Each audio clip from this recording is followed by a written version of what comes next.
to the ultimate treatment guide for athlete's foot. I'm going to give you probably more than you want to know about athlete's foot. What happens, the latest medical research on how to treat it that includes home remedies, what all the studies are saying about home remedies, and why you need to take care of it, what the dangers are, what you can do at home, shoe gear, all those things, socks, that kind of stuff. So let's get to it. Dry and itchy skin that's always there is fungus. Your foot's not supposed to look like this or even like this. It's supposed to be nice, supple skin. So 15% of the population, that's millions and millions of people in America and hundreds of millions around the world, have foot fungus. It's extremely common. If you have skin crust like this, assume that it is foot fungus. You don't really need to be tested because the treatments don't really harm you. And if you start treating them, they go away very quickly. So here's the situation. This is a school nurse. A little kid comes in and they have ringworm or foot fungus on their arms or bodies. They get sent home. But for foot fungus, which could even be worse, nobody really starts treating it. But the dangers are there just as they are with the foot fungus or with the fungus on your body, and just as contagious, and they could lead to many problems. They could lead to ulcerations on your skin. In fact, many people they do if left over the years untreated. Right here as well. This is an ulcerative case where it's gotten really bad. And always causes foot fungus. Or toenail fungus. You don't get toenail fungus unless you had fungus on your skin that somehow migrated under the nail eventually. Studies are now showing that toenail fungus is always related with foot fungus.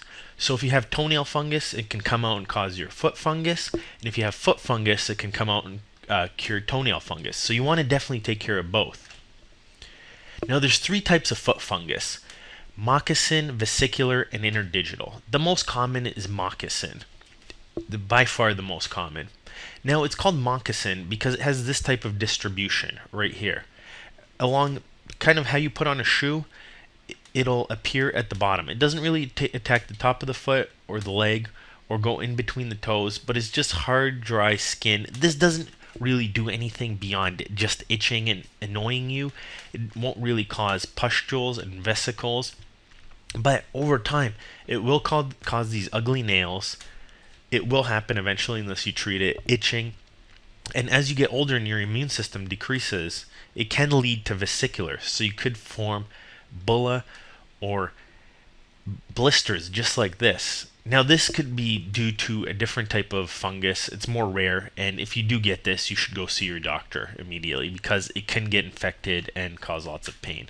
So you can have pus here, infection. It could lead to body-wide sepsis and fever. An interdigital athlete's foot. So this is when it's just in between your toes, and this is usually because your toes are moist in between, you're wearing shoe gear, and you could get blisters here. And now this doesn't attack the entire foot, but just stays in between the toes and itches. This was thought to be the most common, but the moccasin is the most common. Just most people think it's dry skin and not really foot fungus. But this is the one that's most evident to you and probably why you're here. So here's what happens. The fungus attacks the thick skin. Here's how skin works. At the bottom, the stem cells grow out. It starts moving up. And this cycle takes about 30 days. Here's your outer layer of thick, dry skin. The fungus lives in the outer dry skin. Now, some people will never get fungus due to genetics. Some people can defend it, but other people, even at a young age, are prone to it. And you can see this in families. A father will come in and even their healthy son will have it, but the mother won't have it because it's not part of her genetics. And this is why every treatment I'm going to talk about, you should continue for 4 weeks. Because since it takes 30 days to grow out new cells, you want them to transition from the stem cells at the bottom and grow up and eventually replace this new skin.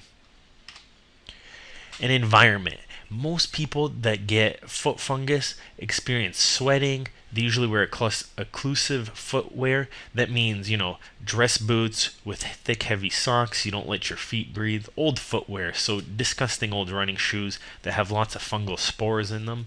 You could use Lysol antifungal powders to take care of your environmental causes. But as you start treating them, you want to have your shoes and everything clean so that once you start wearing them again, you don't want your foot to get reinfected. And this is true for treating fungal toenails as well. So you want to get yourself some clean socks, breathable synthetic socks, some clean shoes. You want to clean and shorten your toenails, especially this is mostly if you have fungus. And if you're exercising, make sure you don't stay in your wet socks afterwards. Clean off your foot, use some soap on them later. And if you have a thick and yellow nail, it's probably a fungal toenail, especially if you have these kinds of skin problems, and it's a huge reservoir site. So you want to take care of both the athlete's foot and the toenail fungus. Otherwise, it'll come out of here and infect your foot, or it'll come off your foot and under your nail. So here's the medications I'm going to talk about. Home remedies, which work very well. So you don't have to worry if you don't want to spend lots of money. Topical medications. These work extremely well, and the studies prove it. And oral medications, I know most people don't like taking pills. These are reserved just for the severe situations where home remedies and topicals don't work. So the studies show whatever method you use, as I mentioned before, skin takes 30 days to regenerate.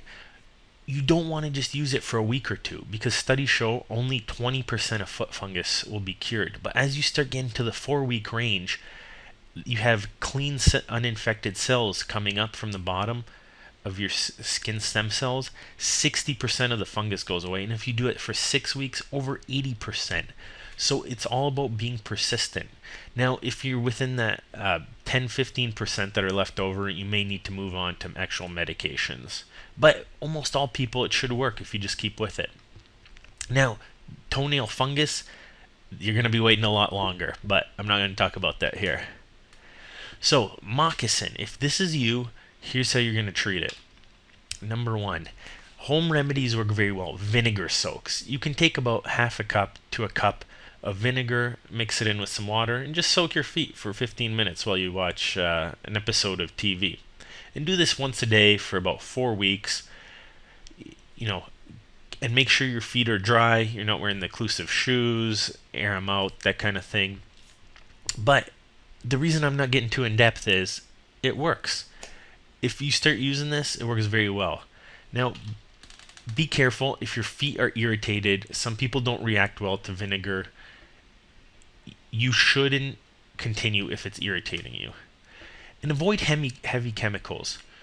Don't use bleach. That's really going to irritate you. There's lots of other things people write emails saying they're using. Just be careful. Topical medications. These aren't too expensive, and I'm not going to go into depth which ones you can use. There's millions of them. Bottom line is, studies show they all work. In fact, new studies, it's not that well studied anymore because it works. It's not an area where you really need to research too much. Home remedies work, and cheap topical medications work. The only difference is you have creams and gels. Gels dry out more, so you want to use them more between your toes because you want to keep your toes in between your toes dry, and creams are more moist. So since you have dry skin anyway, you want to use the cream on the bottom of your foot and the outside of your foot. And that's it. Just keep going with it for at least 4 weeks. There's different medications, but it's just like apply it once a day or 3 times a day, and apply it for, some can be 2 weeks, others say do it for 6 weeks. That's the only difference. And price points too.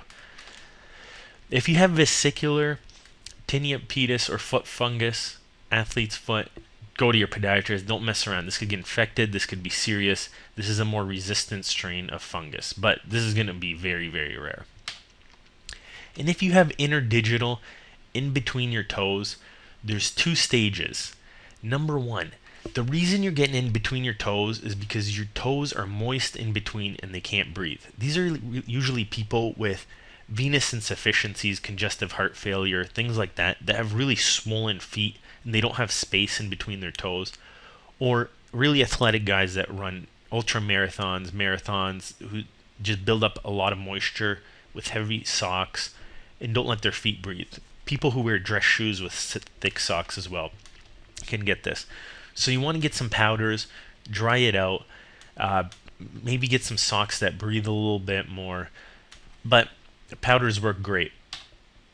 So dry it out, and then once it's dry, like right here, it's kind of crazy still. You want to get it down to just where you have a little bit of dryness in between the toes. Treat with topicals. If that doesn't go away after a couple weeks, sorry, the 2 to 4 weeks, then you probably want to see your podiatrist just to get some medications. And as I mentioned with all these, it's going to work for 85% of plus people if you stick with it for 4 weeks. But if not, go see your podiatrist. You might want to get some oral medications or make sure it's not something else, because it could be something like psoriasis or some other skin conditions. Do not try any of this at home alone without supervision. This is presented by Michigan Foot Doctors. If you think our information helped you, give us a thumbs up and come visit the site for even more.